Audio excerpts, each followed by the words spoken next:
When Pablo Escobar fell in 1993, the world thought Colombia's cocaine empire had collapsed with him. But in the shadows, another power was already rising. The Cali Cartel, polished, strategic, and quietly ruthless, turned chaos into control, building a global drug network through corruption, intelligence, and calculated diplomacy. After the death of Pablo Escobar, in December 1993, Colombia stood at a crossroads. The decade-long war between the Medellin cartel and the Colombian government had left cities scarred, politicians assassinated, and citizens exhausted. For a brief moment, it seemed the country might finally breathe. But while Escobar's empire crumbled in blood and fire, another organization had been quietly preparing for this moment. The Cali Cartel, once seen as Medellin's more discreet rival, was ready to inherit the cocaine throne. Not through terror, but through calculation. Unlike Escobar, the leaders of Cali had no desire for fame. Gilberto Rodríguez Orejuela, the older of two brothers at the heart of the operation, preferred to operate in silence. Where Escobar relied on violence and spectacle, Gilberto used strategy and patience. His younger brother, Miguel Rodríguez Orejuela, served as the financial mind of the cartel. Together, they transformed Cali into a criminal corporation that looked more like a multinational business than a drug syndicate.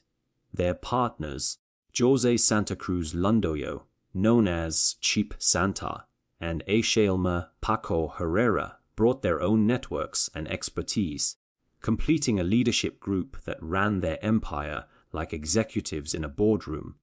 Cali's roots stretched back to the early 1970s. Initially involved in marijuana smuggling, the organization found its true fortune in cocaine.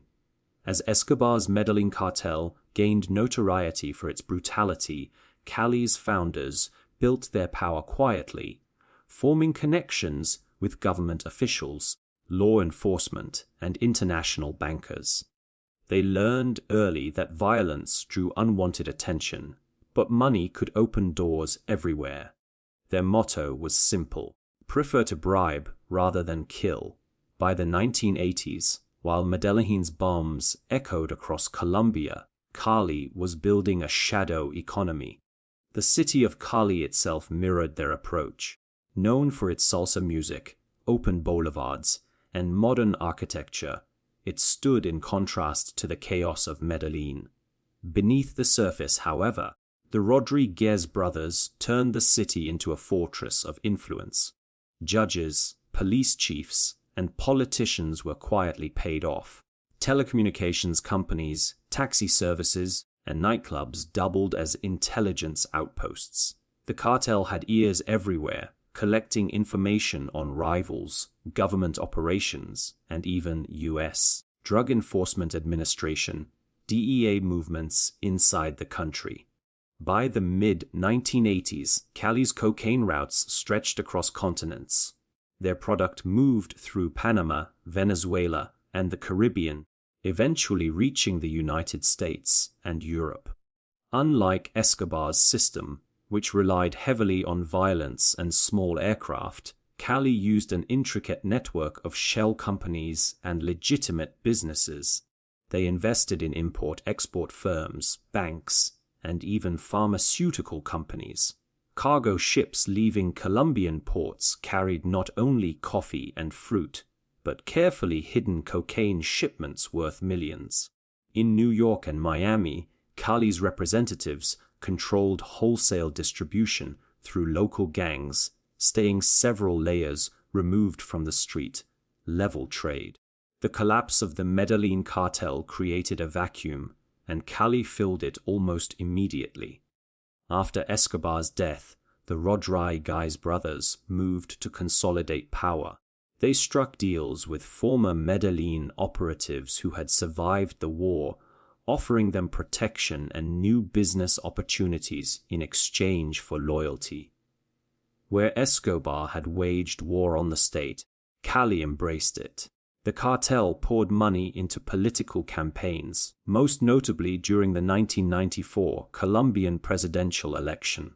Through a network of intermediaries, the Rodríguez brothers funneled millions of dollars into the campaign of Ernesto Samper, who would later face accusations of accepting drug money to fund his victory. Though Samper denied direct involvement, the scandal that followed, known as Proceso 8 Cebosenzens, exposed just how deeply Cali's influence reached into the highest levels of power. By this time, the Cali Cartel was responsible for an estimated 80% of the world's cocaine supply. Their annual revenue exceeded $70 billion, rivaling legitimate corporations. They operated like a bureaucracy, divided into specialized departments. Gilberto oversaw strategy and coordination. Miguel handled finances and logistics. Chep managed international shipments from Bogotá and New York, and Pacho Herrera controlled the Mexican and European markets. They held regular meetings, kept detailed records, and punished mistakes through quiet disappearances rather than public executions. To outsiders, they were the model of organized crime efficiency. Their success depended heavily on intelligence. Cali's network of informants reached deep into government institutions. They intercepted phone calls, monitored police activity, and used Colombia's own telecommunications infrastructure to stay ahead of law enforcement. It was said that before a DEA raid even began, the Cali leadership already knew the exact time, location, and personnel involved. They also employed advanced technology for the era, encrypted radios, scanners, and sophisticated financial tracking systems to monitor every part of their operation. But their ambition went beyond Colombia. The Cali Cartel expanded into Mexico long before Mexican cartels became dominant players in the global cocaine trade. They formed alliances with early Mexican smugglers who later evolved into the Gulf Cartel and Juarez Cartel, paying them to move cocaine across the U.S. border. They established warehouses in Venezuela and Central America, ensuring redundancy in their routes. European markets became another focus, with Pacho Herrera coordinating shipments through Spain and the Netherlands. By the early 1990s, Cali cocaine was present in every major city from Los Angeles to London. Despite their reputation as the gentleman's cartel, violence was never absent from their operations.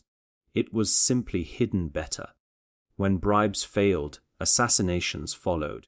Competitors who refused to cooperate were eliminated discreetly, often disguised as robberies or accidents.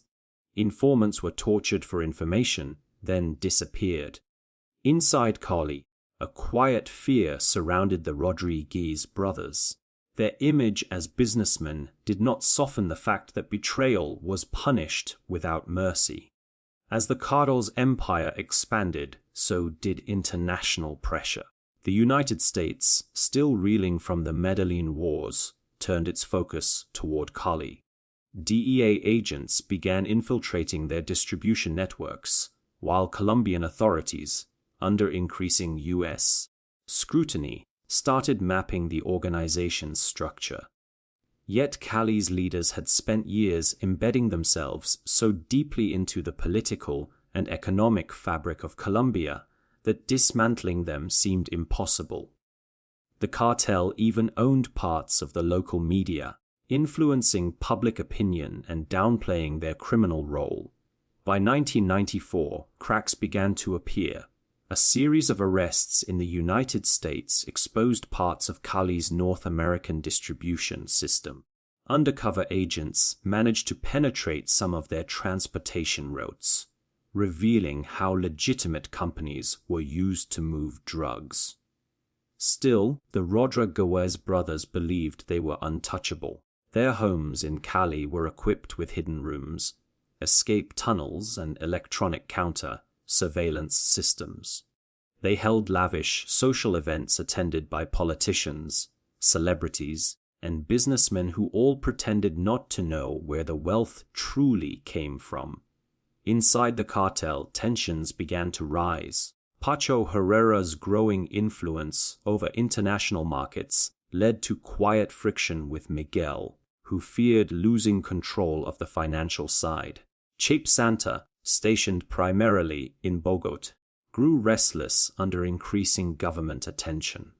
In secret meetings, the leaders discussed plans to restructure, decentralizing operations to protect themselves in case of arrests. But before they could fully adapt, the Colombian government decided to strike. In 1995, President Samper, desperate to prove his independence from the cartel that had allegedly funded his campaign, authorized an all-out offensive against Cali. The operation, supported by the DEA and U.S. intelligence, marked the beginning of the end. Thousands of soldiers and police were deployed across Val del Cauca, raiding homes, warehouses, and front companies. Rewards were offered for information leading to the capture of the Rodríguez brothers. For the first time, the Cali Cartel found itself hunted on a national scale. The raids were unlike anything seen before. Unlike the chaotic firefights that defined Escobar's downfall, the search for the Rodríguez brothers unfolded through intelligence and surveillance. The cartel's phone systems were infiltrated, and their network of bribes began to crumble as officials switched sides. Over several months, one by one, the organization's top members were captured. Chape Santa was arrested in July 1995 after a brief gunfight in Bogotá. Weeks later, Gilberto Rodríguez Orejuela was found hiding in a luxury apartment, his identity betrayed by an insider. Miguel remained at large longer, evading capture through an elaborate network of safe houses and loyal informants. He continued running parts of the operation even while in hiding, sending coded messages through intermediaries. But by August 1995, the noose had tightened. Acting on a tip, police raided an apartment in Cali, where they discovered Miguel disguised and surrounded by stacks of cash and communication equipment. His arrest effectively dismantled the leadership of the Cali Cartel. The aftermath exposed just how deeply the organization had penetrated Colombian society. Investigators found that over half of Cali's police force had been on the cartel's payroll. Politicians, businessmen, and even high-ranking military officers were implicated in the web of corruption. The financial records seized during the raids revealed billions laundered through banks in Panama, the Caribbean, and the United States. Entire companies collapsed as their connections to Cali were uncovered. Though the Rodríguez brothers were imprisoned, their influence lingered. From their cells, they continued to negotiate with allies and rivals, attempting to preserve fragments of their empire. Smaller factions splintered off, some forming the basis of later criminal groups. The power vacuum they left behind did not end Colombia's cocaine trade. It only shifted its structure. The rise of Mexican cartels in the late 1990s, particularly the Sinaloa and Juarez cartels, was directly linked to the collapse of Cali's dominance. Control of smuggling routes moved north, but the methods pioneered by the Rodríguez brothers, business-like organization, corruption over confrontation, and global logistics, became the blueprint for the next generation of traffickers. Even in defeat, the Cali Cartel had reshaped the world's drug trade. They proved that criminal empires could function like corporations with hierarchies, budgets, and long-term strategies. They demonstrated that power did not always require explosions or headlines. It could thrive in boardrooms and political offices just as effectively as on the streets. And while Escobar's story became legend for its violence and defiance, the story of Cali became a quieter, more unsettling legacy how the most powerful cartel in the world ruled not through fear, but through control. In the years that followed the fall of the Cali Cartel's leadership, Colombia entered a period of uneasy transition. The Rodríguez brothers, once considered untouchable, now sat behind bars, stripped of the vast empire they had built over 2 decades. Yet their imprisonment did not bring immediate peace. The intricate web of influence they had woven across Colombia's political, financial, and criminal sectors continued to function long after their arrest. Cali's network had been too deeply embedded, too disciplined, to vanish overnight. From their prison cells, Gilberto and Miguel adapted quickly. Both men were shrewd and understood that control did not always require physical freedom. Through trusted intermediaries, they maintained contact with their remaining lieutenants, managing assets, negotiating deals, and safeguarding their fortunes. Colombian investigators later discovered that even inside prison, the Rodríguez brothers received visitors under false names, moved money through coded messages, and instructed their lawyers to act as couriers for their orders. What had started as a cartel's downfall evolved into a slow, methodical reconfiguration of power.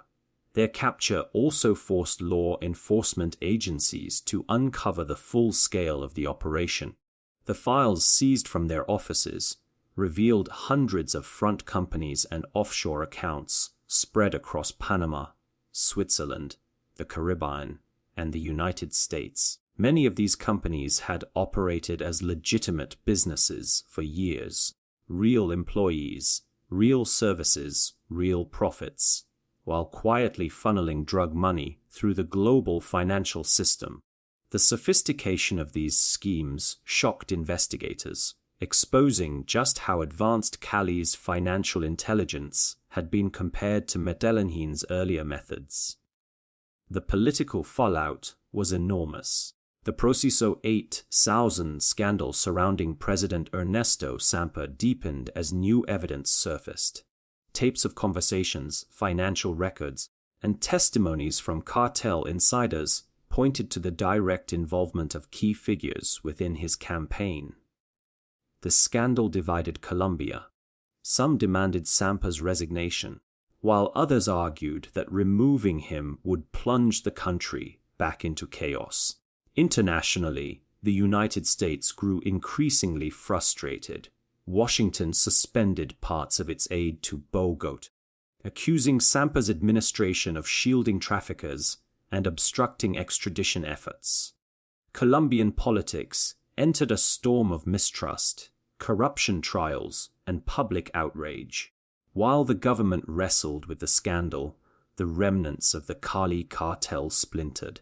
Former mid-level commanders sought independence, forming smaller groups that fought over routes, territory, and the remaining assets of the old empire. Some aligned with emerging Mexican cartels, eager to fill the void left by Cali's fall. Others moved into kidnapping, extortion, and other criminal enterprises. Violence returned to Cali's streets, but on a smaller, more fragmented scale than during Escobar's war years. Among those who rose in this power vacuum were the Norte del Valle cartel, led initially by Orlando Hinao Montoya.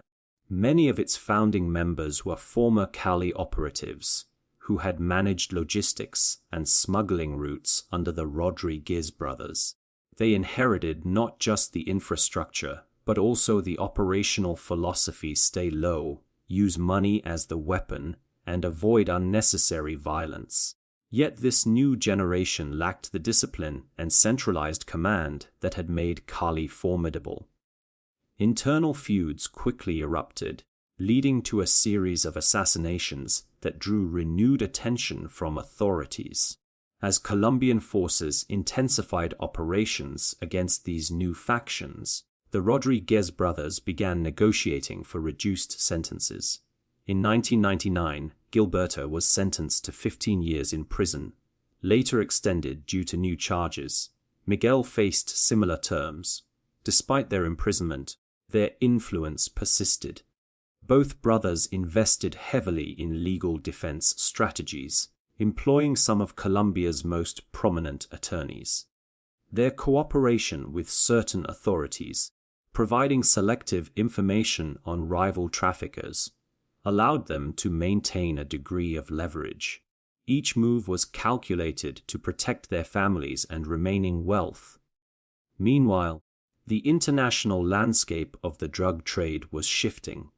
The Mexican cartels, once transport partners, began to dominate global distribution. Organizations such as the Sinaloa Cartel, led by Joaquin El Chapo Guzman, took control of routes that once belonged to Cali. They adopted many of the Rodríguez brothers' tactics: decentralized management, corruption of officials, and the use of legitimate businesses as covers, but combined them with the ruthless violence that had characterized the Medellin era. The cocaine trade's center of gravity moved north, and Mexico became the new front line. In Colombia, the government tried to rebuild its credibility. A series of reforms targeted corruption within law enforcement and the judiciary. Extradition treaties with the United States were strengthened, and financial tracking laws were tightened. However, dismantling Cali's deep financial infrastructure proved nearly impossible.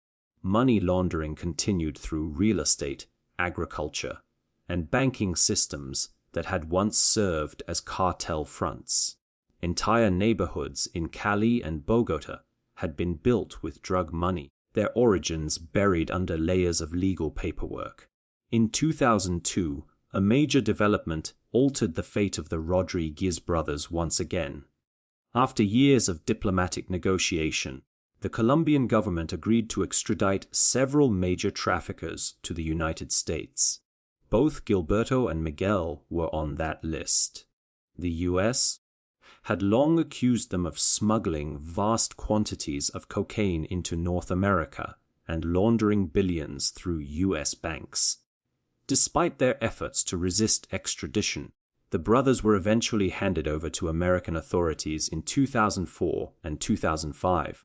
Their transfer marked one of the most symbolic moments in Colombia's decades-long battle against drug trafficking, a final acknowledgement that even the most powerful cartel leaders could be brought to justice abroad.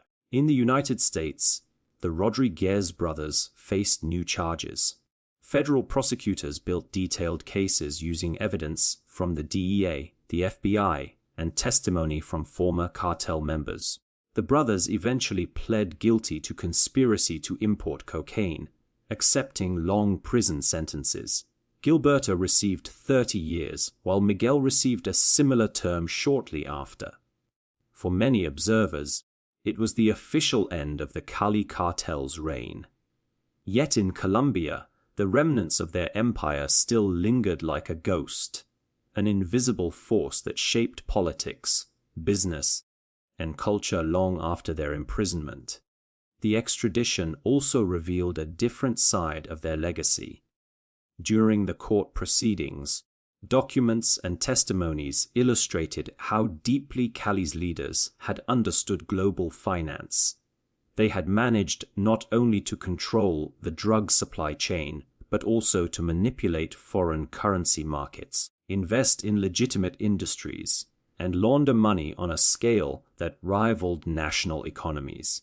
Their methods influenced organized crime far beyond Colombia, setting precedents that future cartels and syndicates would study and imitate. Back in Colombia, the dismantling of the Cali Cartel had unexpected consequences. The government's success created a temporary vacuum that smaller, more agile groups filled. The Norte del Valle cartel became dominant in the late 1990s and early 2000s, extending its influence across Central America and partnering with Mexican organizations. Its leaders, including Wilber Varela, alias Jaban, and Diego Montoya, alias Don Diego, fought a brutal internal war that left hundreds dead.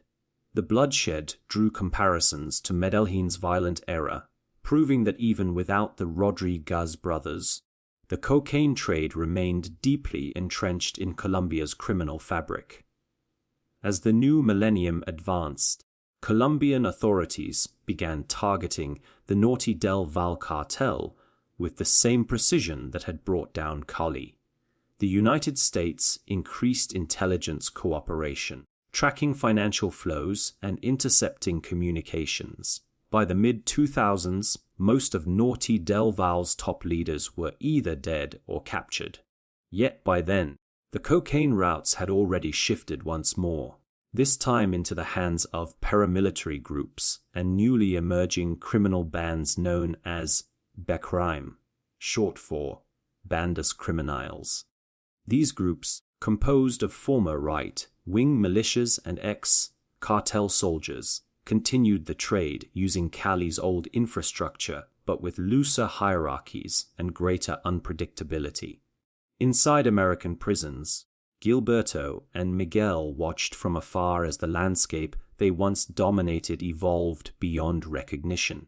They were no longer the most feared men in Colombia, but remained symbols of a bygone era when power could be purchased quietly without the chaos of open war.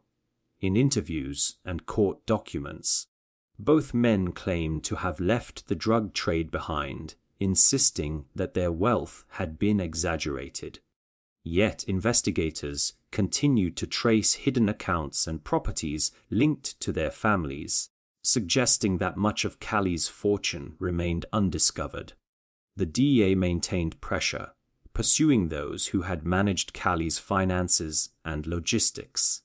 Extraditions continued throughout the 2000s, and several of the Rodríguez brothers' associates faced trial in the U.S. The investigations exposed layers of corruption that stretched back decades. Bankers, lawyers, and politicians were implicated, many of whom had lived openly respectable lives. The revelations reinforced a truth long understood by Colombian citizens, that the Cali Cartel had not simply trafficked drugs, but had reshaped the very foundations of power and economy in their country. By the 2010s, both Rodríguez brothers were serving their sentences in the United States.